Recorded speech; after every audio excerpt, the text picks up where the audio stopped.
ओम नमो भगवते वासुदेवाय। श्री कृष्णा राधे राधे। श्री कृष्ण गोविंद हरे मुरारी, हे नाथ नारायण वासुदेवा। श्री कृष्ण गोविंद हरे मुरारी, हे नाथ नारायण वासुदेवा। आज से कार्तिक मास का आरंभ हो चुका है। कार्तिक मास में स्नान का विशेष महत्व है। कार्तिक महीने में कार्तिक महात्म्य का श्रवण अवश्य करना चाहिए। कार्तिक महात्म्य का श्रवण करने से जन्म जन्मांतर के पापों से मुक्ति मिलती है, सब पापों का नाश होता है और घर में सुख समृद्धि का वास होता है। कार्तिक मास में प्रातः ब्रह्म मुहूर्त में उठकर स्नान करना चाहिए, संकल्प करना चाहिए, दीपदान करना चाहिए। अपने घर अथवा मंदिर में कहीं भी आप पटवारी बना सकते हैं, उसको प्रतिदिन जल से सींचना चाहिए। दूध दही पटवारी में चढ़ाना चाहिए। कार्तिक मास एवं ग्यारस दोनों विष्णु भगवान की अत्यंत प्रिय हैं, अतः प्रतिदिन भगवान शालिग्राम तथा तुलसी मैया का पूजन करें। कार्तिक मास में तुलसी मैया के पूजन का अत्यंत महत्व है। अब कार्तिक मास की कथा का श्रवण आरंभ करते हैं। जय तुलसी मैया। कार्तिक मास महीने में हर कोई तुलसी माता को सींचने के लिए जाता। सब कोई तो सींच कर घर पर आ जाते, लेकिन एक बूढ़िया माई रोजाना कहती, तुलसा माता सत की दाता, मैं चिड़वा सींचूं तेरा, तू कर निस्तारा मेरा।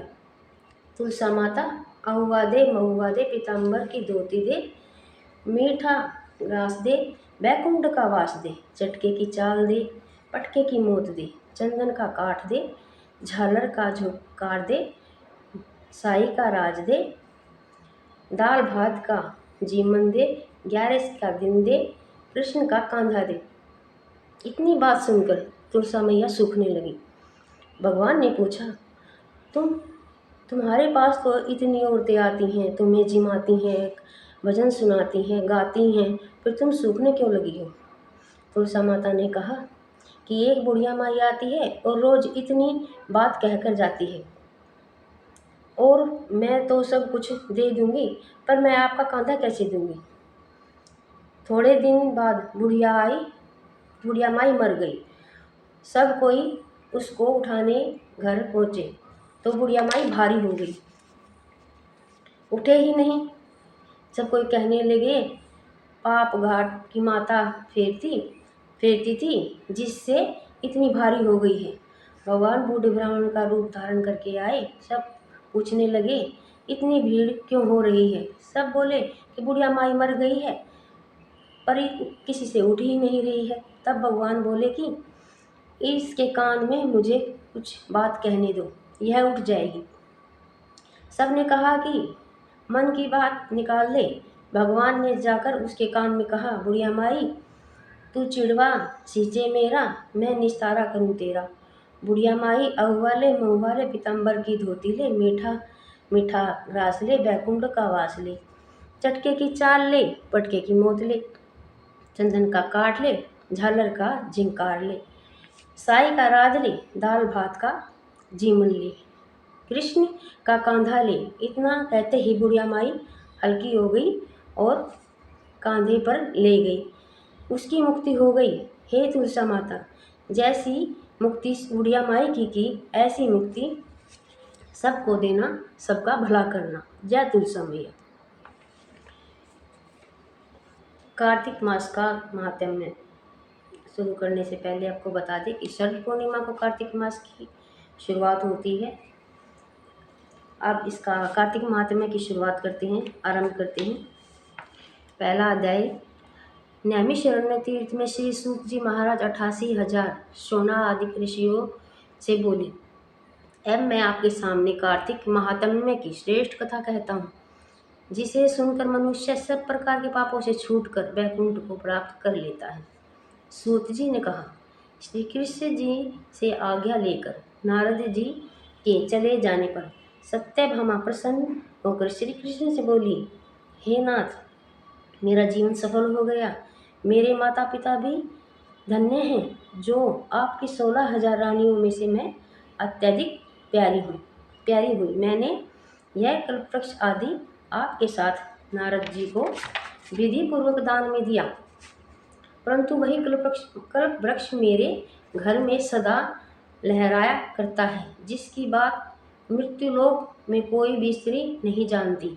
हे स्वामी, अब मैं आपसे पूछना चाहती हूँ, सो मुझे विस्तार पूर्वक कहिए, जिसे सुनकर मैं अपने हित कार्य करूँ, जिसके करने से कल्प पर्यंत भी आप मुझसे विमुख न हो। सूत जी कहने लगे, सत्यभामा के ऐसे वचन सुनकर श्री कृष्ण हंसते हुए सत्यभामा की बाहर पकड़कर कल्पवृक्ष के नीचे ले गए और बोले, हे प्रिय, 16,000 स्त्रियों में से मुझे तुम प्राणों के समान प्यारी हो।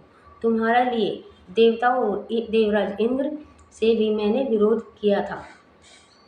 उस महाअद्भुत वार्ता को सुनो।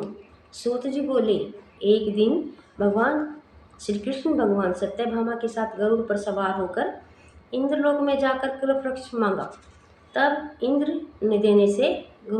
इंद्र को न देने पर गरुड़ का इंद्र पर घोर युद्ध हुआ। हे प्रिय, जब हर चीज मैं तुम्हें दे सकता हूँ, हर एक कार्य पूरा कर सकता हूँ, तो क्या तुम्हारे आश्चर्यजनक प्रश्न का उत्तर न दूंगा? यह सुनकर सत्यभामा बोली, हे प्रभु, पूर्व जन्म में मेरा कैसा स्वभाव था? किसकी पुत्री थी? मैंने कौन सा दान व्रत तप किया जिससे मुझे मृत्यु लोक में जन्म लेना पड़ा? और ऐसे कौन से शुभ कार्य किए कि यहाँ आकर आपकी अर्धांगिनी हुई? आप गरुड़ पर सवार होकर मुझे साथ में लिए इंद्र आदि देवताओं के किसानों पर फिरते हो। तब भगवान बोले कि हे कांते, तुम पूर्व जन्म में किसकी पुत्री थी? कौन से पुण्य और व्रत आदि तुमने शुभ कार्य किए, वह सब कहता हूँ। पूर्व जन्म समय में सतयुग के अंत में मायापुरी में आद्रिकोट में वेदों और यज्ञों को जानने वाला देवशर्मा नाम का ब्राह्मण रहता था। वह अतिथियों की सेवा, हवन, सूर्य भगवान की पूजा इसलिए सूर्य की तरह तेजस्वी करता था, इसलिए सूर्य की तरह तेजस्वी था। उस ब्राह्मण के बुढ़ापे में एक गोमती नाम की कन्या हुई, जिसका विवाह उस पुत्रहीन ब्राह्मण ने अपने चंद्र नाम के शिष्य के साथ कर दिया। वे दोनों पिता पुत्र की तरह रहने लगे। एक समय वे दोनों कुशा और समाधि लेने के लिए वन में हिमालय की तलहटी पर पहुंचे और उन्होंने एक राक्षस को अपनी तरफ आते हुए देखा, जिसके भय से उनके शरीर शिथिल हो गए और उनमें भागने की शक्ति भी नहीं रही। तब राक्षस ने दोनों को मार डाला। उनके धर्मात्मा होने के कारण मेरे पार्षद उनको बैकुंठ में ले आए। क्योंकि उन्होंने आजीवन सूर्य की पूजा की थी, इसलिए मैं दोनों पर अति प्रसन्न हुआ।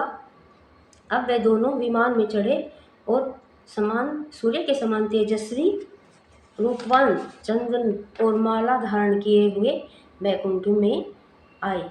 तब मेरे दिव्य भोगों को वो भोगने लगी। इसी के साथ पहले अध्याय का समापन होता है। कल मिलेंगे दूसरे अध्याय के साथ। जय श्री कृष्ण। राधे राधे। बोलो तुलसी मैया की जय, पतवारी माता की जय, श्री कृष्ण भगवान की जय।